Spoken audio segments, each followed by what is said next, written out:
Hola, buenas tardes. Nuestra biomolécula es la fructosa y hoy les hablaremos de su ruta metabólica, el catabolismo de la fructosa. Nuestro grupo está conformado por Carol Ortega, Maydelis Acosta, Angie Rueda, Camila Trujillo y quien les habla, Nazli Báez. Antes de comenzar, les pediré que estén muy atentos para que logren contestar las siguientes preguntas. Primera, ¿qué es la fructosa? Siguiente, ¿por qué la reacción inicial que da como resultado la fructosa 1-fosfato no tiene retroalimentación negativa? Tercera, ¿cuáles son los principales sitios de utilización metabólica de la fructosa? Cuarta, ¿cuál es la principal vía del metabolismo de la fructosa? Quinta, ¿cuál es la función principal del riñón en el proceso del metabolismo de la fructosa?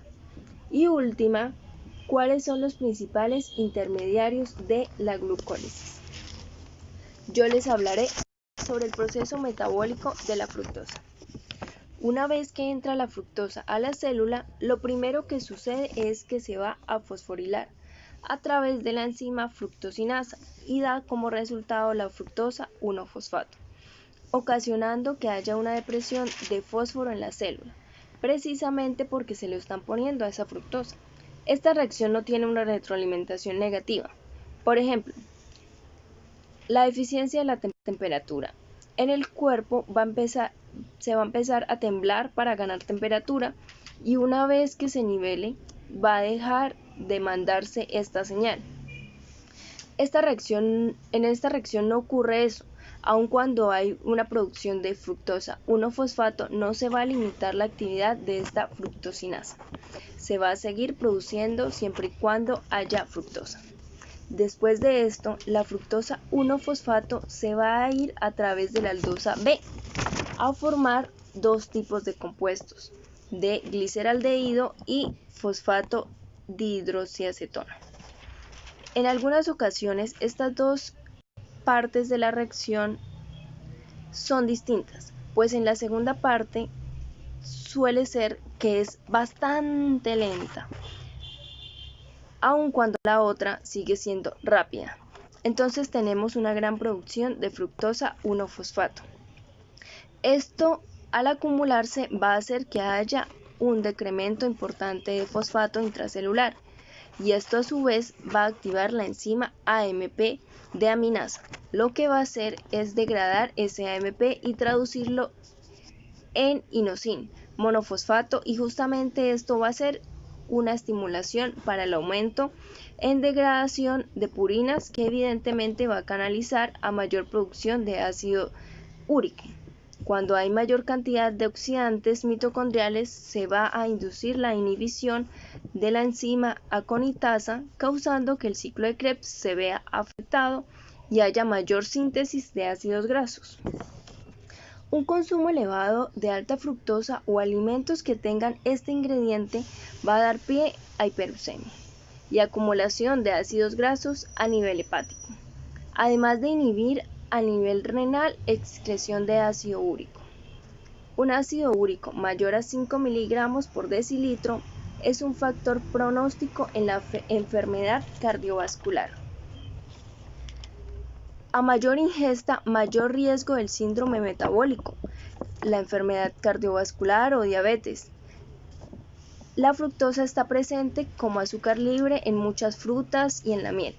En el líquido seminal como nutriente para los espermatozoides y unida a la glucosa formando la sacarosa.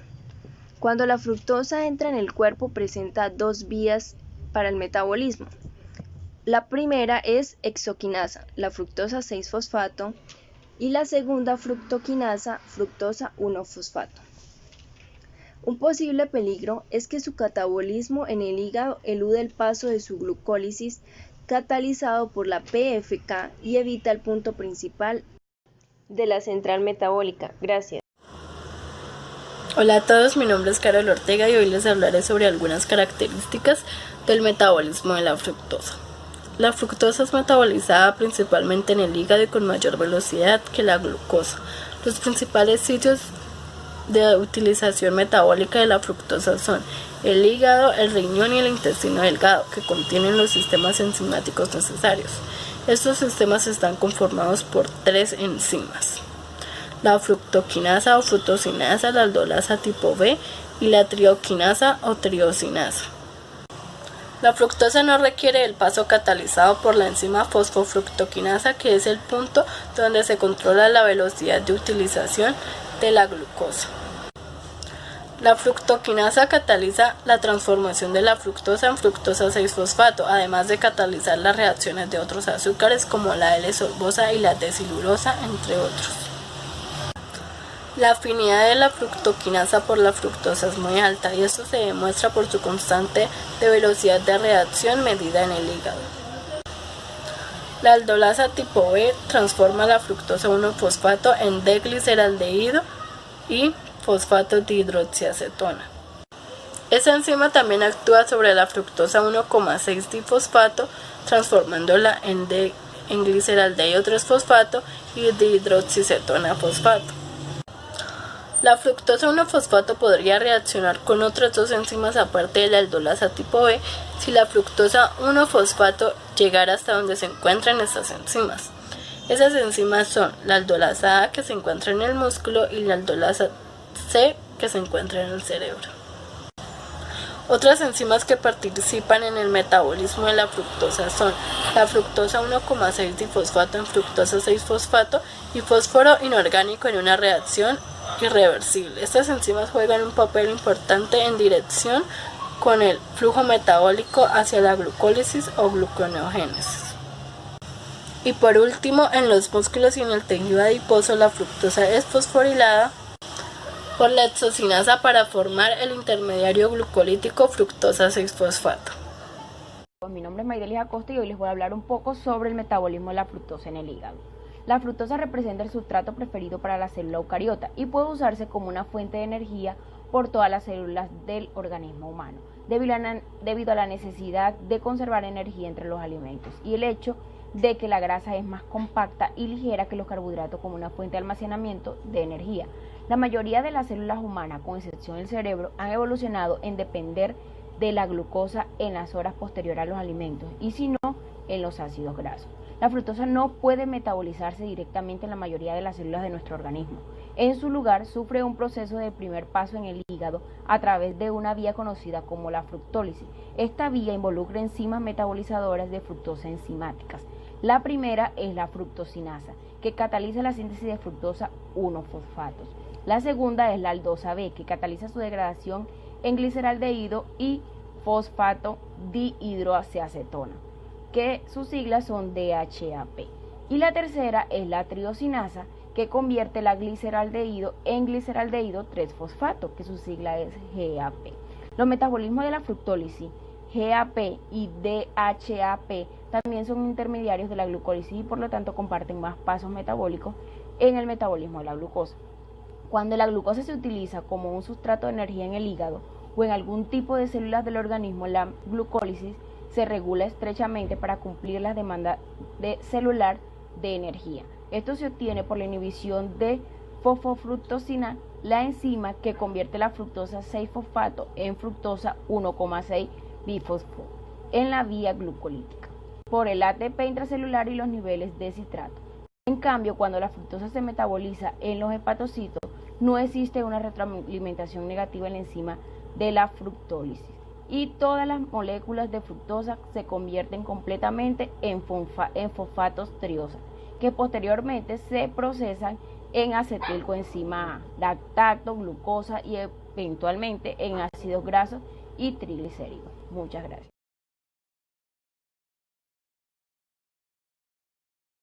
Vamos a hablar sobre el metabolismo de la fructosa en las células del túbulo proximal del riñón y enterocitos.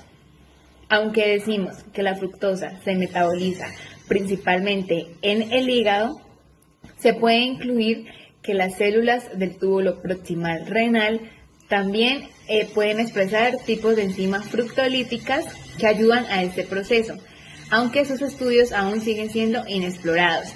Las concentraciones de fructosa no deben exceder o no exceden entre los 0,6 milimoles de litros después de ingerir alimentos.